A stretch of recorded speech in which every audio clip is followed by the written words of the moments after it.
Hey, Husker fans, welcome back to the Husker Big Red YouTube channel. My name is Chris Peterson of HuskerBigRed.com, and joining me as always, Danny Gillette of thegreatcornholio.org. And Danny, how you doing this morning? It's been a long week, hasn't it? It's been a really long week, but I'm glad that we're finally going to be able to play a game tomorrow and let the players do what they do and let the coaching staff do what they do. And boy, Husker Twitter is always fun, but it's a lot sometimes. And I'm just glad we'll be able to, you know, have a game played and see what this coaching staff can do. Yeah, it's been a long few days. I get not. It's been 5 days since Sunday, but it feels like it's been like a month Yeah, since Scott Frost yeah. was fired. But yeah, it's gonna, it's been hard to focus on the football this week, but man, I'm excited what I've seen. I'm excited that Mickey took the black shirts away from what we've seen in practice. Hasn't said that, but I mean it's pretty obvious from looking at it. And I thought that was a great move. I thought his press conference was great. He connected with Malachi Coleman. He's got Malachi Coleman coming for a visit this week. He canceled his trip to USC. Like, I'm all on the Mickey train right now. I know he hasn't played any games, hasn't done anything on the field, but he's doing everything that, from what we can see, right, I think that you're supposed to be doing. So I don't know. What do you think about the first moves that Mickey has made as head coach? You just get the sense that he's been waiting for an opportunity like this for a long time, and he's sat back and thought about it, and now he's putting his plans into action. I mean, I think this is a coach that is very prepared. I mean, we've even seen that, in the way he coaches his players, just strong disciplinarian, expects the most out of them. And if this team can take on his identity, that would be awesome. I mean, and I love the fact that, they take the black shirts away just because I think it's a new start for everybody. I know the record doesn't reflect that it's 0-0, but it has to feel like, at least from within the program, that it's a 500 season, clean slate, fresh start, and it's time to turn the page, and I'm excited that it starts this Saturday. Yeah, and Shrev Albert said on the local, I can't remember which local radio show or whatever, but he said, I expect the team to play very, very well. Those were the exact words that he used, and I'm right with him. I think that this team's going to play well. I don't know if they're going to win. I mean, that there's a huge difference. We've seen Nebraska do this a lot of times, but I also feel like not having Scott Frost is going to help this team. I mean, I feel like he didn't make great decisions, and I don't know what it is, but Mickey Joseph, like you said, he feels like he's been prepared for this moment. And I don't know if you saw this, but I mean, at least one of the odds that I saw, what's on bookies.com, I believe, has Mickey Joseph with the third best odds of keeping this job. And I think if he wins this game on Saturday, if Nebraska finds a way to win on Saturday, then I think those odds are even higher that he's going to keep this job, not just as the interim head coach.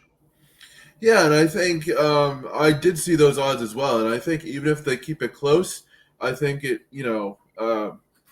bodes well for him being the head coach because there are some factors, and I don't want to go on my spiel again, that are, not in his favor. So as long as he can work with what he has and has a good showing, then I think he has a very good chance to be, possibly a head coach at the end of the season. And let me just say, I'm all for it. I know we both like to write potential coaching candidate lists and things like that, but at the end of the day, I'm all for it. Yeah, I am interested in all these different candidates, and things like that. But what I like about Mickey is he's got his 9-game trial here to try and win this, to try to show what he can do. And so I think it's like, man, if you find somebody that can already win these games that you haven't won the last 5 years, why not give him a long-term opportunity? Especially because the thing about Mickey Joseph is we don't have questions about, can this guy recruit to Nebraska? He can. I mean, imagine him as the head coach. So he can recruit. And we're going to see, what he does, in terms of the game management stuff. And, I know you're talking some of your worries, Eric Shenander, and that's going to be a big key is how this defense plays this week. And, tackling's been a huge issue.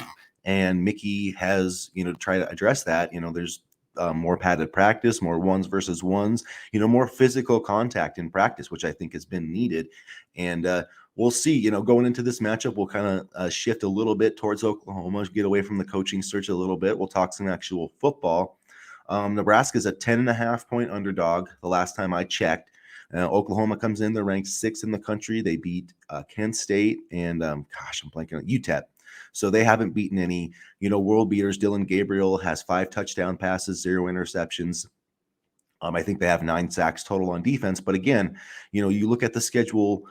No, it's not like they've been challenged at all. So, early on, going into our keys, Danny, what are your keys for Nebraska to, pull the upset on number 6 Oklahoma on Saturday? It may not be sexy and it may not be fun to watch, but I would try to run the ball as much as possible just to have time of possession in our favor. To me, this is going to be about, keeping the Oklahoma offense off the field. Even with a solid defense, this is a tough offense to stop. I understand they haven't played anybody really, but they're ranked 6th in the country for a reason. And I think even with the defensive struggles that we have, I think running the ball, going slow, time of possession in Nebraska's favor is going to be a huge key for this game. And then this kind of falls along the same lines as well. But, playing the game to their speed and not allowing Oklahoma to turn it into a potential track meet or a no defense game where it's up to the quarterbacks and wide receivers to, score 60-yard touchdowns. Because if that happens, then I don't think Nebraska has a chance to kind of, compete with that at all. I mean, I think Nebraska could maybe, because Casey Thompson's been pretty good. I mean, I think maybe they could hang out in a shootout. I guess my question in that sense is I didn't know if they could go up and down the field against Oklahoma and not turn the ball over, because Casey Thompson's probably, I don't know. But yeah, I don't think a shootout is the best situation. I'm having a hard time seeing how Nebraska wins this game. I think it's going to be close. I think they're going to make some plays, but it's just the defense. I don't know how they're going to, you've got to stop Eric Gray, who, was the transfer from Tennessee and didn't play a ton last year for the Sooners, but he's looked pretty good so far this year. I think he's averaging 6 yards per carry. Marvin Mims is, he's really good. Yeah. I'm really worried about Marvin Mims. I don't know who in the hell. He's averaging 20 yards a reception.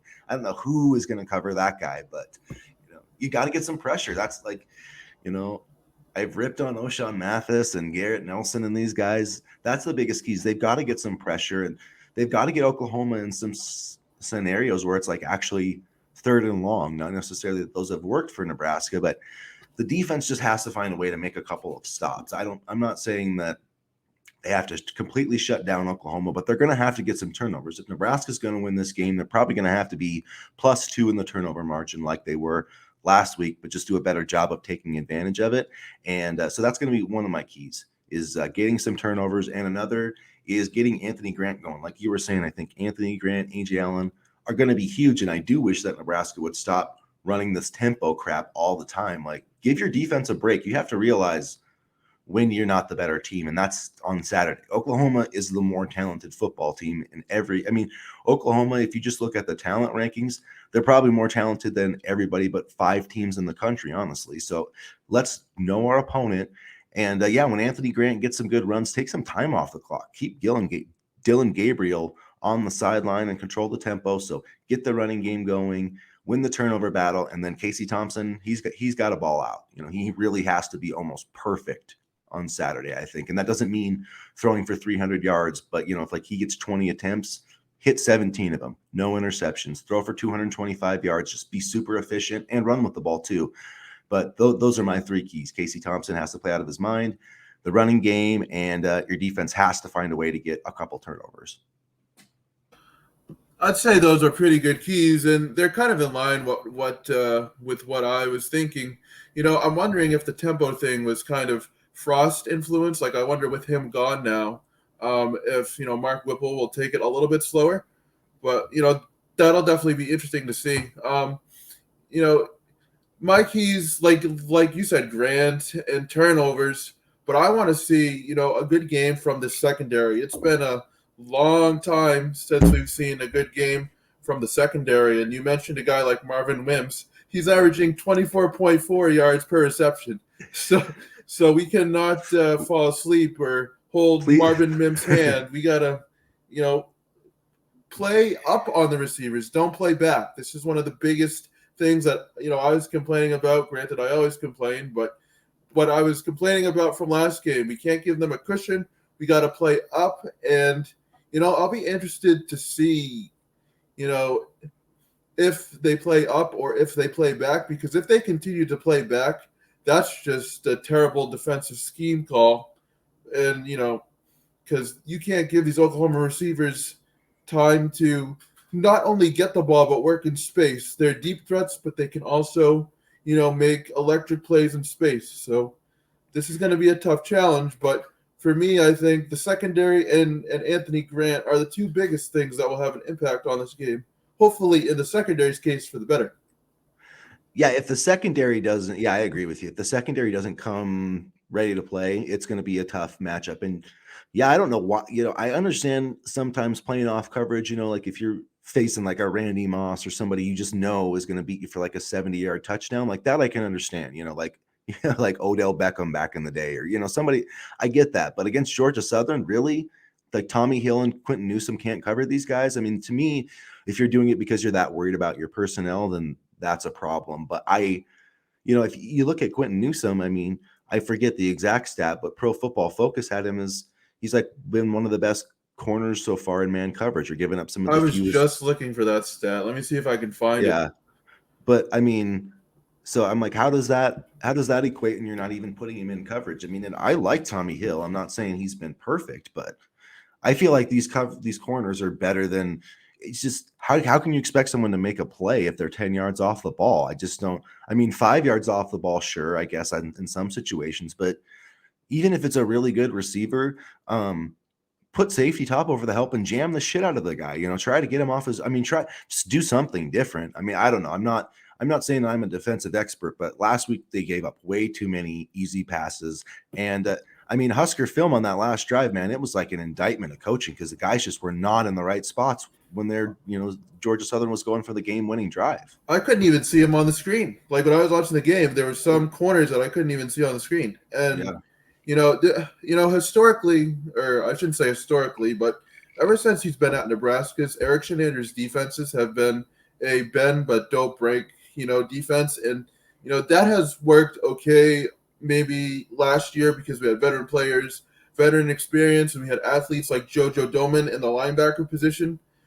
But you can't always expect, to have the same level of athletes every year and to have the same success with certain, schemes. It all goes back to making adjustments. And I don't know if this is the right scheme fit for what we're trying to do, especially when, there isn't a ton of pass rush and we have to rely on the corners to make stops. How the heck can they make stops when they're told to play off the ball so far?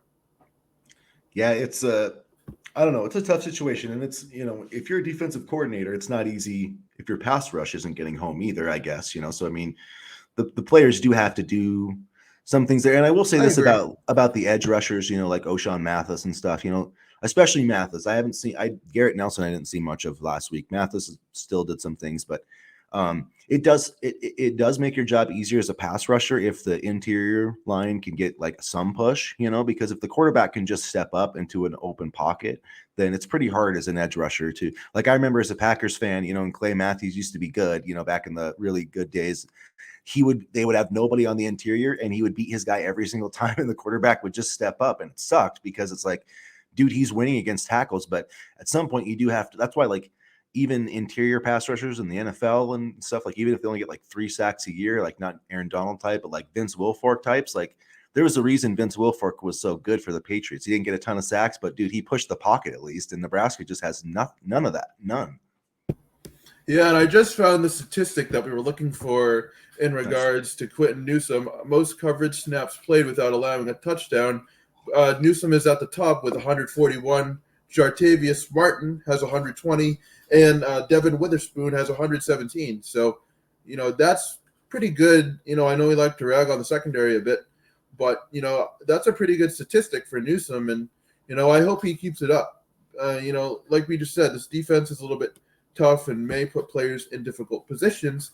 But, I'm excited to see what a guy like Newsome can do on Saturday. And then just to quickly transition here a bit, I'm also excited to see if Marquise Buford can kind of continue his stellar play, because I really like his energy defensively, and I really like his instincts, and he's played a solid first couple of games. I believe he is second on the team in tackles, and you know this is a guy that if he continues to develop, I think he could have a pretty big impact on this defense. Just the way he reads plays and his quickness and his instincts are very, very impressive. Yeah, he's really been the only guy that's, he's got both interceptions. I believe he picked off both passes last week. He forced the fumble against Northwestern. So, like, really, he's been the only guy consistently making plays on the football. So, he's missed a few tackles. But the thing about it, everybody on this team has. And so I'm interested to see how much, Mickey Joseph can have a stamp on that, because it's not like tackling is rocket science. Anybody who coaches football can teach you how to tackle. I don't know if you saw this thing where it was like the Nebraska fans going crazy, like we need the guy in the we need the guy in the to kill the boar in the woods. Like, I'm not going that far. I'm not saying this you have to have like boar hunters, but son of a bitch, you need to be tough if you're going to tackle. You know what I mean? It needs to be an attitude and a mentality. Like, I do agree with that, and so I really think that Mickey Joseph is going to make an impact on the defense just through like sheer force of will. I think he won't allow the defense to be as poor, and part of that's just accountability and leadership. Not only do you need to be tough when you tackle, but you also need to be fundamentally sound. Yeah. You can be as tough as you want, but if you don't have the proper fundamentals, then it may not work out for you. And I think part of, and I know you said this earlier, Mickey Joseph said they tackled more in practice. I think that will help with that, and it seems like a no shit type of statement, but I don't know if Scott Frost did much of that in practice. So it sounds like they didn't do enough. I mean, hey, if you come out first week and you're tackling great, cool. Like, we won't focus on that. But if you're not tackling well, I don't know, maybe you should try a little more hitting in practice. Seems pretty basic to me. I get you're trying to keep your guys healthy and all that, but at the same time, you've got over 100 kids on this roster, and this is D1 football, and you need to be able to hit people and tackle and do all those things. And if not, then you're maybe not up to snuff. I mean, I wasn't a Division I football player for a reason. You know what I mean? Like, there's a small portion of guys that can do it, so you got to let your players play. And you're not protecting them from injury if you're not preparing them for the type of hitting and stuff that they're going to have to go through on a Saturday. Because tackling hardens your body. The more reps you get, it may suck to get tackled. I've seen some of my friends, I was a team manager for my college football team, and they used to get the bags beat out of them in practice every day. But it does harden and condition your body when you tackle in practice, and that could help limit injuries as well. So I can understand the thinking behind the process before, but I'm excited to see if the tackling practices will make a difference, particularly on Saturday against a speedy Oklahoma team. Yeah, and it is like a condition, and because like I remember when we in high school football, we'd have like not do anything, and then we try to go to some team camp in the summer, and you'd go play football, and you were sore as crap because you hadn't played. Your body's not used to taking those hits.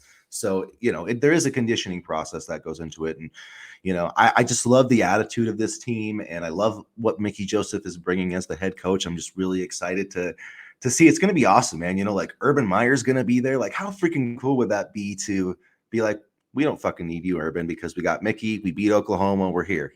Like, it's a weird situation because you've got like big noon kickoff. You've got Oklahoma. It's a huge national. You got a lot of eyes game. on you. Yeah, you got a lot of eyes on you. And, there was a conversation in one of my group chats that I'm in. Do you think that Trev and Urban are going to have a little talk maybe while Urban's down? I don't think so. I really don't think I didn't think so either, but it was an interesting theory. I know I talked about Urban, but I just don't see Trev making that move. I just don't see it. If he was going to do it, I think he would do it already. Like, I think that would be the move he would try to make early to try to get Urban in here for like this recruiting thing. Yeah. I mean, maybe if things really fall apart. I mean, I know that Trev is saying all that, like you said, he's not going to publicly say anything about Mickey, but Mickey has a chance to win this job. There's no doubt about that. But he's got to make it. He's got to win like 6 or I'm not saying overall, like Nebraska's got to get to 7 or 8 wins. And that I think it starts tomorrow because, with Malachi Coleman, I mean, And Mickey, if you saw that article with Steve Wiltfong from 24/7, he said he's going to be here for the next 3 years. Now, I don't know if, I mean, sure, another coach could probably fire him, so Mickey might not have that. His contract is for 3 years, and Nebraska might have to pay him some. But I do hope that ends up being the case, because I don't think they're getting Malachi Coleman otherwise. But like I said, my dream scenario, and I think for getting Malachi, is winning this game on Saturday, and Mickey making a huge leap towards being the head coach. And then I think if that happens, then maybe we're going to get him next month. But it's just a crazy. There could be a lot of really good things happening this weekend, and a lost Oklahoma can mean a lot of really bad things. I mean, not just in the win-loss front, but on the recruiting front too. Well, I think it depends on how you lose. If you get blown out by Oklahoma, Yeah, then that's not good. But if you lose a close one, or seem there's a matchup disadvantage, then I think it could be a minimal negative effect. But either way, I mean, just looking at I still think it's a pretty big decision to cancel a visit to USC and oh go yeah, take another one to Nebraska. So now he said he still has his visit to Ole Miss, and then he said he would also look at visiting Oklahoma. So legitimately, to me, this is a 2-team race. It's Oklahoma, Nebraska. I just don't, maybe Lane Kiffin can wow him. I mean, I'm not saying he can't, but it really feels to me like Malachi's going to Oklahoma or Nebraska.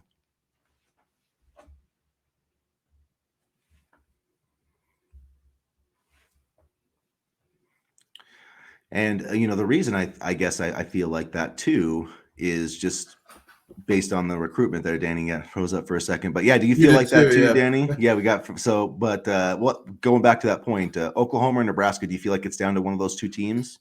Yeah, and I do, and I think if you cancel your visit to USC is doing some pretty impressive things right now. So that's a big indictment in Nebraska's favor, I believe. And I just wanted to touch on your point quickly before I forget.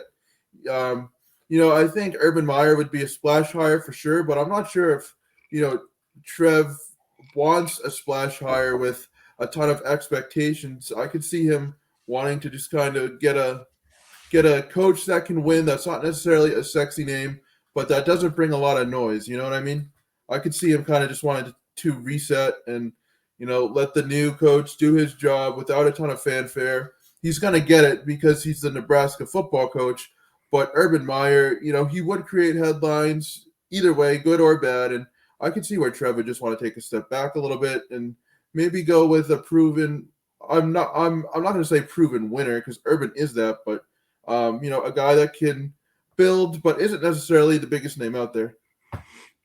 Yeah, it's going to be, hopefully Mickey will just keep winning and he can throw that list in the trash bin. That's my goal. So yeah, no, that's my goal too. And I know we make lists all the time, but we would love to have Mickey as the head coach, and that would be a great scenario. And but yeah, I mean, this weekend is big, and quite honestly, the rest of the season is big. Depending on the direction of this, and how the season goes, it's going to be fascinating to see it all play out. And like I tweeted earlier in the week, Nebraska athletics never falls short on the news department. So that it does not. So we'll try to keep it a little short here. So let's move forward to kind of our predictions and for Oklahoma. Before we go for our score predictions, so Danny, do you have some bold predictions for the Nebraska-Oklahoma game you want to throw out there? Or are you just going to throw the score out there? I think I'm just going to throw the score. I mean, I felt confident in my bold predictions, but this is Oklahoma. This isn't, one of the lower tier teams. So I'm going to say Oklahoma 40, Nebraska 28. Defense won't be able to keep up. Sounds good. I respect it. So you got Oklahoma winning by 12, so that would have the Sooners covering the spread. I think the spread's 11, right? Yeah, it was 10.5. It might have bumped up to 11, but yeah, it's somewhere right around in there. Could be, who knows? It could be 11.5, 12 by game start, but probably not. Probably won't move that much. No, I don't think so.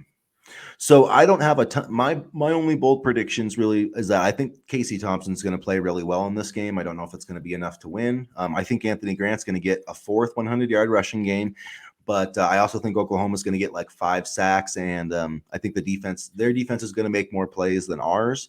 And so I think while I do believe Nebraska is going to play some inspired football, I think we're going to, like feel the best that we felt about our team all year, I do think they're going to lose 31-24. I think the Sooners will just, make another play or two, and they just have a little bit more talent on their defense. And I think that's going to be the issue. Nebraska has a chance to tie the game late, and I don't think they find a way. But I do think that they'll cover the spread. So, hopefully I'll be right on that. I've been wrong the past couple of weeks against the spread. So, take that with a grain of salt. But I do think that we're going to see an inspired effort from the Huskers on Sunday, but I see them falling just a little bit short. Or And not Saturday. yeah, not to get too ahead, but then after Oklahoma, we get the bye week and then turn the page onto Indiana.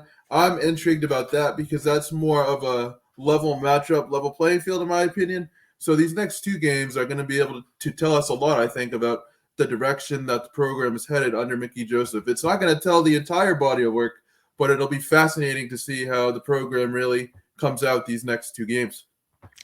Yeah, and regardless, I'm excited to see Nebraska, Oklahoma, the big rivalry back in Lincoln. It's been decades, literally decades since Oklahoma has been in Lincoln Memorial Stadium. So the crowd's going to be fired up. It's going to be an awesome game. So make sure that you are following us for all of our pregame and postgame coverage at huskerbigred.com and thegreatcornholio.org. We'll let you know. I'm not sure if we're going to be doing any streaming or anything this weekend because Danny's going to be out of commission. So we might just be, you might just have to read our takes and catch up with us with our Monday morning Fallout episode. But quite literally, maybe out of commission. We'll see how many Yeah. drinks I have at this gathering I'm going to. So, but I'll be around on Twitter, and maybe we'll have a spaces, or we'll let you guys know. But if you're enjoying our Husker content, like this video, hit the subscribe button, get on the comment section. we appreciate it. Yeah, and you can. Danny's got his Twitter handle at NEB Cornholio, the Great Cornholio of Nebraska football. So you can find him there, and mine is at HuskerBR or HuskerBigRed.com. So we will catch up with you guys later. And as always, go Big Red. Go Big Red.